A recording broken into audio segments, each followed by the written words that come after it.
हरे कृष्णा। नमस्कार सभी 12 लग्न और राशियों के करोड़ों अरबों जातक जातिकाओं, मैं डॉक्टर रविशंकर रवि आप सभी लोगों का हार्दिक स्वागत करता हूं हमारे YouTube channel doctor Ravi online astrology classes में। दोस्तों, कलयुग का राजा राहु और पूर्व जन्म के कर्म, इस विषय पर हमने जो श्रृंखला प्रारंभ की थी, अब तक उसके 11 वीडियोज हो चुके हैं। आज बारी है अंतिम वीडियो की। जन्म कुंडली में राहु यदि द्वादश भाव 12वें भाव 12th हाउस में बैठा हो किसी व्यक्ति की कुंडली में, तो वो क्या प्रभाव दिखाएगा, पूर्व जन्म से इसका क्या संबंध है, जिन जिन भावों पर राहु की दृष्टि जाएगी वहाँ क्या परिणाम मिलेंगे। आज के वीडियो में हम इसी विषय की विस्तृत चर्चा करेंगे और इस सीरीज को यहीं पे ख़त्म कर देंगे। तो चलिए समय नष्ट ना करते हुए प्रारंभ करते हैं। कलयुग का राजा राहु और पूर्व जन्म के कर्म, जन्म कुंडली के द्वादश भाव में राहु क्या दिखाता है। देखिए, द्वादश भाव व्यय स्थान होता है, खर्चे का घर होता है, जन्म कुंडली का अंतिम भाव होता है, व्यक्ति के जीवन का अंत होता है, मोक्ष का स्थान होता है। द्वादश भाव से हम बहुत सारी चीज़ें देखते हैं, जैसे जेल यात्रा या जेल में काम करना, अस्पताल की यात्रा, अस्पताल में भर्ती होना इलाज के लिए, या अस्पताल में काम करना, या किसी दूसरे व्यक्ति के लिए सहयोगी बन के अस्पताल में जाना, विदेश की यात्रा, आध्यात्मिक यात्रा, विदेशों से संबंध, मोक्ष का स्थान है, घर के बाहर दूसरे शहर में शारीरिक संबंध, कई सारी चीज़ें व्यय भाव दिखाता है। खर्चे का घर है, इसकी एनर्जी निगेटिव है, पर इस निगेटिव एनर्जी से भी कई बार पॉजिटिव रिजल्ट मिलते हैं। तो जन्म कुंडली का एक भाव बहुत सारी चीज़ें दिखाता है। अब इस भाव में यदि राहु जैसा दैत्यों का सेनापति, प्रबल प्रतापी, कलयुग का राजा ग्रह बैठ जाए तो क्या परिणाम देगा। देखिए, राहु यहाँ 3 तरह के परिणाम देगा। या तो राहु शुभ प्रभावों में हो, किसी अच्छे ग्रह की दृष्टि या युति में हो, बृहस्पति जैसा कोई शुभ ग्रह या अन्य कोई शुभ ग्रह की दृष्टि में या युति में हो, या फिर राहु जिस राशि में बैठा है, द्वादश भाव में जो भी राशि है, उसका स्वामी यदि जन्म कुंडली में कहीं अच्छी जगह बैठा हो, कोई राजयोग बना रहा हो, त्रिकोण में बैठा हो, केंद्र में बैठा हो, किसी शुभ ग्रह के साथ हो, तो राहु अच्छे परिणाम देगा। राहु शनि का चेला है, शनिवत राहु। तो यदि जन्म कुंडली में शनि अच्छी जगह पे बैठा हो, शनि से किसी राजयोग का निर्माण हो रहा हो, जैसे शश राजयोग वगैरह बनता है, या शनि त्रिकोण में केंद्र में बैठा हो, स्वगृही हो, तो राहु अच्छे परिणाम देगा। अब यदि राहु जिस राशि में बैठा है उसका स्वामी जन्म कुंडली में कहीं बुरी जगह बैठा हो, किसी अन्य उष्ण ग्रह के प्रभाव में हो, दृष्टि या युति में हो, या फिर द्वादश में, अष्टम में, छठे में बैठा हो, तो राहु गलत परिणाम देगा, बुरे परिणाम देगा। यदि राहु के ऊपर अन्य किसी दुष्ट ग्रह की दृष्टि आ रही हो या युति हो, तो राहु बुरे परिणाम देगा। यदि शनि जन्म कुंडली में कहीं बुरी जगह पे बैठा हो, कोई दुर्योग बना रहा हो, तो राहु बुरे परिणाम देगा। तो राहु के परिणाम उस पर पड़ने वाले प्रभावों पर, उस पर पड़ने वाली दृष्टि पर, उसके साथ बनने वाले ग्रहों की युति पर निर्भर करती है। और तीसरा है कि राहु अकेला है, ना तो उस पर कोई अच्छा प्रभाव पड़ रहा है, ना कोई बुरा प्रभाव पड़ रहा है, केवल और केवल राहु है, तो राहु क्या परिणाम देगा। तीनों स्थितियों में अलग अलग परिणाम होंगे। अब ये डिपेंड करता है पर्सन टू पर्सन, व्यक्ति विशेष पर, कि उसकी जन्म कुंडली में राहु की क्या स्थिति है। अब मैं यहाँ करोड़ों अरबों लोगों की जन्म कुंडलियाँ तो देख नहीं रहा कि आपकी जन्म कुंडली में राहु कौन सी स्थिति में बैठा है, ये जो सारी कंडीशन मैंने बताई वो आपकी कुंडली में है या नहीं। तो इसीलिए मैं जो कुछ यहाँ बताऊंगा इस वीडियो में, वो एक जनरल प्रेडिक्शन होगी, एक राहु का सामान्य फल होगा, पर यह फल व्यक्ति विशेष की कुंडली के अनुसार बदलेगा। पर्सन टू पर्सन ये फल वैरी करेगा। और इसीलिए इस वीडियो में बताई गई बहुत सारी बातें बहुत सारे लोगों से मैच करेंगी और बहुत सारे लोगों से नहीं मैच करेंगी, या कम या ज़्यादा मात्रा में मैच करेंगी। So results may vary from person to person, individual to individual, depending upon the Rahu's position in their natal charts, depending upon the aspects, conjugations with other planets, depending upon the dispositor of the Rahu, whether it is in the good condition in the natal chart or it is in bad condition in the natal chart. So results may vary from person to person. ये disclaimer है। अब शुरू करते हैं। द्वादश भाव में राहु, जब राहु 12th हाउस व्यय स्थान द्वादश भाव में जन्म कुंडली में बैठा हो और शुभ प्रभावों में हो, राहु का डिस्पोजिटर अच्छी जगह बैठा हो, शनि अच्छी जगह बैठा हो, तब राहु व्यक्ति विशेष का, जातक या जातिका का संबंध विदेशों से जोड़ देता है, विदेशों से इनकम देता है। ऐसे व्यक्ति का इंपोर्ट एक्सपोर्ट का बिजनेस हो सकता है। ऐसा व्यक्ति कई देशों की यात्राएं कर सकता है। द्वादश में राहु बैठ गया मतलब इस व्यक्ति को, इस जातक या जातिका को, इस स्त्री या पुरुष को घूमने फिरने का बहुत शौक होगा, ट्रैवल टूरिज्म का बहुत शौक होगा और ये पूरी दुनिया घूमना चाहेगा। अपने जन्म स्थान, अपने शहर में इसका मन नहीं लगेगा। इसकी शुरू से इच्छा होगी कि मैं कहीं बाहर निकलूं, पूरी दुनिया घूमूं। और अक्सर ऐसे व्यक्तियों को मौका मिलता है दुनिया घूमने का, नई नई जगहों पे जाने का। अपने धर्म, अपने संप्रदाय, अपनी संस्कृति से अलग किसी दूसरे धर्म, संप्रदाय या संस्कृति को जानने का, समझने का, वैसी जगहों पर जाने का। और अगर राहु शुभ प्रभावों में है तो विदेशों से परमानेंट रेसिडेंट वीज़ा भी दिलवा देता है।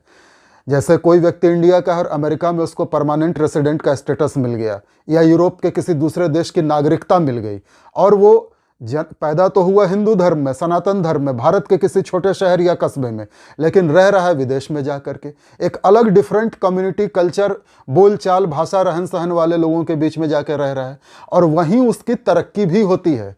द्वादश भाव में राहु यदि अच्छे प्रभावों में हो, शुभ प्रभावों में, तो विदेश में बसा देता है, विदेश में नौकरी दिलवा देता है, विदेश में व्यापार शुरू करवा देता है और बहुत ज़्यादा तरक्की देता है, बहुत ऊंचाइयों पे पहुंचाता है। जैसा मैंने अपने पहले के वीडियोस में आपको बताया है कि राहु के देने की कोई सीमा नहीं है, राहु अनलिमिटेड स्काई है। तो जब विदेश भाव में राहु बैठता है तो ये व्यक्ति को विदेशों में बहुत ऊंचाइयों पे पहुंचा देता है। ऐसा व्यक्ति किसी छोटे से शहर, कस्बे, गांव से निकल करके बड़े से बड़े शहर में जाके बड़ी से बड़ी ऊंचाइयों पे पहुंच जाता है और अपनी पूरी ज़िंदगी विदेश में ही बिताता है, अगर राहु शुभ प्रभावों में हो तो। ऐसे व्यक्ति को घूमने फिरने का शौक होता है, डिफरेंट कल्चर्स, कम्युनिटीज़ को जानने का शौक होता है, और ऐसा व्यक्ति अक्सर यात्राएं करता रहता है। ऐसा व्यक्ति दानी भी होता है, क्योंकि द्वादश भाव देने का है, व्यय का है। ऐसे व्यक्ति के खर्चे भी बहुत होते हैं, क्योंकि व्यय भाव में राहु बैठा है तो राहु बहुत सारे पैसे भी खर्च करवाता है। जहां एक तरफ इंपोर्ट एक्सपोर्ट के काम से पैसा दिलवाता है या विदेश में नौकरी अच्छी पोस्ट पे दिलवाता है और उससे पैसा आता है, तो ऐसा व्यक्ति परमार्थ के कामों में, दान धर्म के कामों में, पुण्य कमाने के लिए खर्च भी करता है। तो ये राहु के अच्छे प्रभाव हैं। अब कई सारे एग्जाम्पल्स हैं जो इंडिया में पैदा हुए और जैसे सुंदर पिचाई गूगल में हैं, इंडिया के पैदा हुए और विदेश में रह रहे हैं। मैं व्यक्तिगत रूप से ऐसे कई सारे लोगों को जानता हूं। मेरे साथ के पढ़े हुए लड़के जो यहीं हमारे झारखंड के, यहीं की पैदाइश है और बेल्जियम में आज रह रहे हैं, ब्रुसेल्स में, इसके अलावा इंग्लैंड में बर्मिंघम में रह रहे हैं, उनकी जन्म कुंडली में कहीं ना कहीं राहु शुभ प्रभावों में द्वादश भाव में था। विदेश में जाके बस गए, नौकरी मिल गई, वहाँ का परमानेंट रेजिडेंट का स्टेटस मिल गया। तो ऐसे कई सारे लोगों को मैं जानता हूँ। मैं ऐसे भी कई लोगों को जानता हूँ जिनका जन्म तो यहाँ इंडिया में हुआ, गुड़गांव में हुआ, और वो बांग्लादेश में, ढाका में परमानेंटली रह रहे हैं वहाँ की नागरिकता लेके, और उनका इंपोर्ट एक्सपोर्ट का बिजनेस है और पूरी दुनिया में फैला हुआ है। वो बिजनेस के सिलसिले में पूरी दुनिया में आते जाते रहते हैं, गारमेंट्स का उनका बिजनेस है। अब राहु यदि अशुभ प्रभावों में होगा तब क्या करेगा?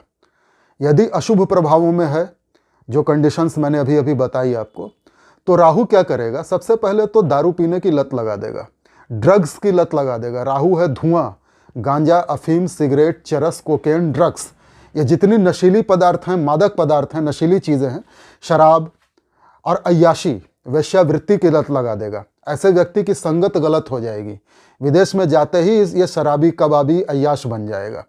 और कई सारे ऐसे लोगों को मैंने देखा भी है अपने अनुभव में, जो विदेश जाते हैं और वहाँ जाके किसी मुसीबत में फंस जाते हैं, जेल पहुँच जाते हैं, या उनका स्वास्थ्य बहुत ज़्यादा खराब हो जाता है, हॉस्पिटलाइज होना पड़ता है, दाने दाने को मोहताज हो जाते हैं। तो ये राहु की स्थिति पर निर्भर करेगा कि आप विदेश में जाके राजा बनेंगे या विदेश में जाकर के किसी मुसीबत में फंस जाएंगे, मजदूरी करेंगे विदेश में जाके। कई सारे लोग मिडिल ईस्ट के देशों में जाते हैं या अवैध रूप से यूरोप में घुस जाते हैं कि वहाँ जाके बहुत पैसा कमाएंगे, पकड़ लिए जाते हैं और जेल में ठूंस दिए जाते हैं, बाद में उनको डिपोर्ट कर दिया जाता है, अपने देश वापस भेज दिया जाता है। तो ये सब राहु की स्थितियों पर निर्भर करता है। अगर राहु बुरे प्रभावों में होगा तो निश्चित रूप से व्यक्ति को गलत संगत मिले जाएगा, शराबी, कबाबी, अय्याश बना देगा, वेश्यावृत्ति करवा देगा उससे, मतलब वेश्याओं का शौकीन होगा ऐसा आदमी, ड्रग्स वगैरह लेता होगा, उसकी हेल्थ खराब होगी। और राहु ये अच्छे प्रभावों में हो या बुरे प्रभावों में हो, यदि द्वादश भाव में बैठा है तो व्यक्ति को कम से कम एक बार जीवन में ऐसा सेटबैक लगेगा कि उसको वो सबक जिंदगी भर याद रहेगा। या तो ऐसा व्यक्ति इस पर झूठे आरोप लग जाए, या फिर इसकी शत्रुता बहुत बड़े बड़े लोगों से हो जाए, या फिर इसको कोई भयंकर रोग हो जाए, या फिर इसके ऊपर इतना कर्ज हो जाए कि आदमी तबाह तबाह हो जाए, दिवालिया टाइप का हो जाए। और ऐसा कब होगा? जब राहु की महादशा चलेगी तब, या फिर किसी दूसरे ग्रह की महादशा में राहु की अंतर्दशा आएगी तब। तो अशुभ प्रभाव और शुभ प्रभाव आपने जान लिए। अब यदि राहु अकेला है तब क्या करेगा? यदि राहु अकेला है तब भी घूमने फिरने का शौक देगा, अन्य कल्चर को, दूसरी संस्कृति को जानने का शौक देगा। ऐसे लोग घुमक्कड़ होते हैं, खर्चीले प्रवृत्ति के होते हैं, और अक्सर ऐसे लोगों के नाखूनों में कोई ना कोई प्रॉब्लम होती है, नेल्स में, चाहे हाथ के नाखून में चाहे पैर के नाखून में, विशेषकर पैर के नाखून में इनको कोई ना कोई प्रॉब्लम होती है। नींद की इनको समस्या होती है, द्वादश भाव नींद को दिखाता है और उसमें राहु बैठा है। ऐसे लोग शाम 6 बजे के बाद ज़्यादा एक्टिव हो जाते हैं, इंटरनेट, सोशल मीडिया वगैरह पे ये रात रात भर लगे रहते हैं। इनका एक्टिवनेस ही रात को होता है और इसकी वजह से इनको नींद की समस्या आ जाती है। ज्योतिष का एक अत्यंत प्राचीन ग्रंथ है मानसागरी। मानसागरी में द्वादश भाव के राहु के बारे में क्या लिखा है?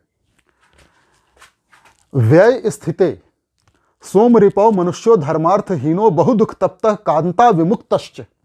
व्यय स्थिते सोम रिपौ मनुष्यो धर्मार्थहीन, अर्थात व्यय भाव में बैठा हुआ चंद्रमा का शत्रु राहु मनुष्य को धर्मार्थहीन बनाता है। ऐसे व्यक्ति की धर्म कर्म में बहुत ज्यादा रुचि नहीं होती।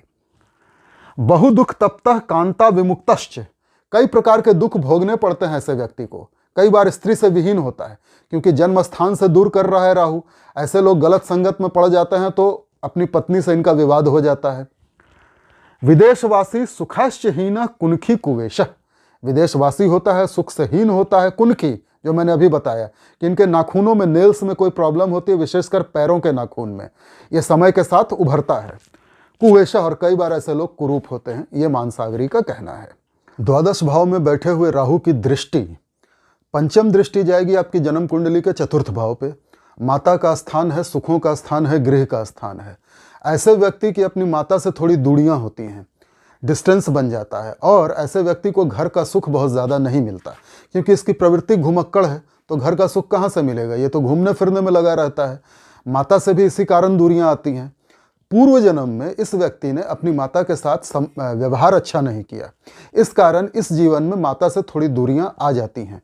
और अपने पूर्व जन्म में इस व्यक्ति ने घर को कभी महत्व नहीं दिया। इसकी इच्छा थी कि मैं नई नई जगहों पर जाऊं, विदेश घूमूं, दुनिया में राज करूं, दुनिया में घूमूं, दुनिया देखूं, लेकिन किसी कारणवश इसकी वो इच्छा अधूरी रह गई।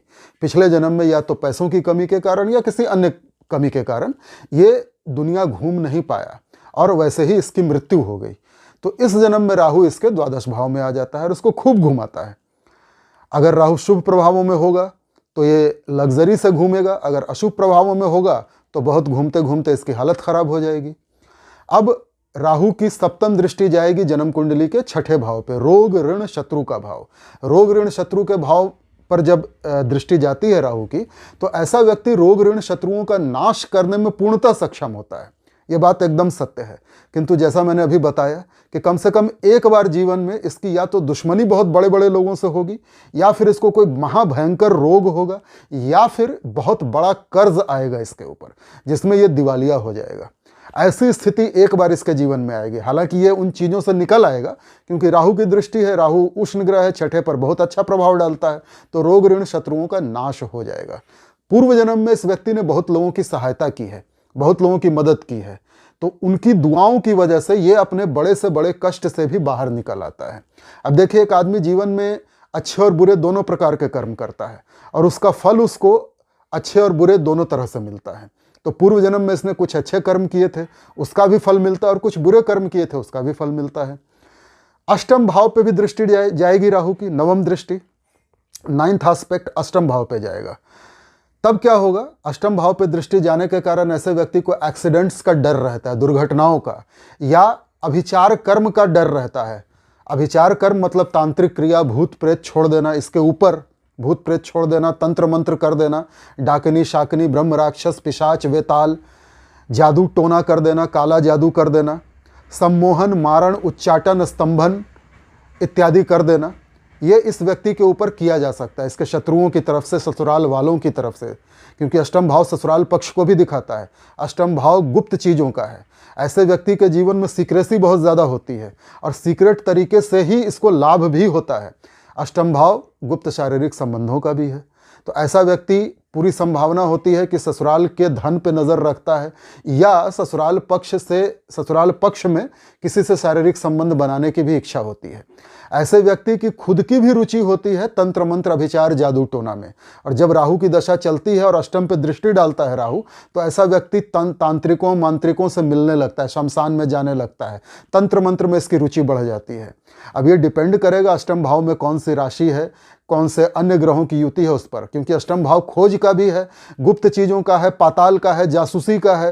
तो राहु किस प्रकार के परिणाम देगा अष्टम भाव पे, ये पूरी कुंडली का विश्लेषण करके ही बताया जा सकता है। यदि आपको ऐसा लगता है कि आपको अपनी कुंडली का विश्लेषण मुझसे करवाना चाहिए तो आप मुझसे संपर्क कर सकते हैं। स्क्रीन पे जो व्हाट्सएप नंबर आएगा उस पर हमारे कार्यालय से संपर्क कीजिए और एक निर्धारित प्रक्रिया का पालन करके हमारा शुल्क दे करके आप हमसे अपनी कुंडली का विश्लेषण करवा सकते हैं। 2 निवेदन और, यदि आप डायरेक्ट मेरे इसी वीडियो पे आए हैं तो आप देख ही रहे हैं कई सारी चीज़ें इसमें ऐसी हैं, भाव, उच्च नीच वगैरह वगैरह, इन विषयों पर मैंने पहले ही वीडियो बना के हमारे चैनल पर डाला हुआ है। यदि आप चाहें तो उन सारे वीडियोस को देखिए, ये वीडियो आपको अच्छे से समझ आएगा। और यदि आपने अब तक हमारे चैनल को लाइक और सब्सक्राइब नहीं किया है तो कृपया अब कर दीजिए। यदि आपने बेल आइकॉन का बटन नहीं दबाया है कृपया अब दबा दीजिए। यदि आपने ऑल का ऑप्शन टच नहीं किया है तो कृपया अब कर दीजिए। और यदि आपने अब तक हमारे चैनल को अपने Facebook, Twitter, Instagram, Telegram, WhatsApp इत्यादि पे शेयर नहीं किया है, अपने दोस्तों, मित्रों को, रिश्तेदारों को, पड़ोसियों को नहीं बताया है, तो कृपया अब बता दीजिए ताकि वो भी इस वीडियो का अधिक से अधिक लाभ उठाएं। तो ये राहु की दृष्टियों की चर्चा हो गई। अब आपको एक घटना सुनाता हूँ। एक हमारे पड़ोसी हैं, अभी उनकी उम्र 80 से 90 साल की होगी। उनकी जन्म कुंडली में कहीं ना कहीं राहु का विदेश से संबंध था। पैसे नहीं थे उनके पास, लेकिन वो छुप करके एक समुद्री जहाज में, एक मालवाहक जहाज में, कार्गो शिप में बैठ करके विदेश चले गए। हमारे शहर से कलकत्ता बहुत नज़दीक पड़ता है और कलकत्ता से समुद्री जहाज पूरी दुनिया में जाते हैं। तो वो अपनी जवानी के दिनों में, किशोरावस्था में, कार्गो शिप में छुप करके विदेश गए। विदेश यात्रा हो गई, बिना पैसों के भी हो गई, कोई वीज़ा पासपोर्ट की ज़रूरत नहीं पड़ी उनको, और वो छुप छुपा के एक देश से दूसरे देश घूमते रहे। एक बार पकड़े गए क्योंकि उनके पास पेपर तो कोई था नहीं लीगल विदेश में ट्रैवल करने का, जेल चले गए। राहु ने विदेश में जेल पहुंचा दिया। तो ये जेल यात्रा का भी स्थान है द्वादश। अच्छा, जेल में उनकी हालत ख़राब हो गई, तबीयत ख़राब हो गई, क्योंकि खाना पीना सही तरीके से उनको मिलता नहीं था और वो घूमने फिरने में लगे रहते थे। जेल से हॉस्पिटल पहुंच गए, बड़ी मुश्किल से किसी तरह से जान बची और फिर उनको डिपोर्ट कर दिया गया, इंडिया वापस आ गए। तो ये सारी चीज़ें भी राहु करवा देता है। आप जेल में नौकरी करेंगे या आप कैदी बन के जेल जाएंगे, आप अस्पताल के डॉक्टर होंगे या अस्पताल में आप मरीज बन के जाएंगे, ये सारी चीज़ें राहु की स्थिति पर और अन्य चीज़ों पर निर्भर करती हैं, कुंडली में अन्य ग्रहों की क्या स्थिति है। तो ये था राहु द्वादश भाव में जब बैठा हो तो उसका परिणाम। अब उपायों में देखिए, जिसके द्वादश भाव में राहु हो उसको दान धर्म हमेशा करते रहना चाहिए। उसको लगेगा कि मेरा थोड़ा खर्च हो रहा है, पर यही खर्च उसको मुसीबतों में पड़ने से बचाएगा।